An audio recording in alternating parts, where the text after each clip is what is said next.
శ్రీరాముల వారి పరమ భక్తుడైన శ్రీ రామదాసుని బంధించిన జైలును అయితే మీకు చూపించడానికి ఈ వీడియోని అయితే చేస్తున్నాను. ఈ జైల్లోనే దాదాపు శ్రీరామదాసుకి 12 సంవత్సరాలు శిక్ష అయితే విధించారు. శ్రీరామదాసు అసలు పేరు కంచల్ల గోపన్న. శ్రీరామదాసు ఈ జైల్లోనే ఉంటూ సీతారాములను తలుచుకుంటూ గోడలపై వారి చిత్రాలు చెక్కి రోజు పూజలు నిర్వహించేవారు.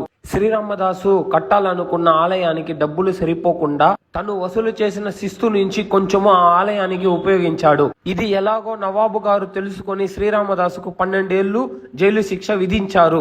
మీరు ఇక్కడ చూస్తున్న రంధ్రం ద్వారానే శ్రీరామదాసుకి అన్నం మరియు నీళ్లు అందించేవారు. మీరు శ్రీరామదాసు సినిమా చూస్తే ఈ జైలు మీకు అక్కడ కనిపిస్తుంది. ఈ జైల్లోనే శ్రీరామదాసుని టార్చర్ పెట్టింది మీరు చూడవచ్చు. మరి ఈ శ్రీరామదాసుని బంధించిన జైలు ఎక్కడో కాదండి, హైదరాబాద్ గోల్కొండలోనే ఉన్నది.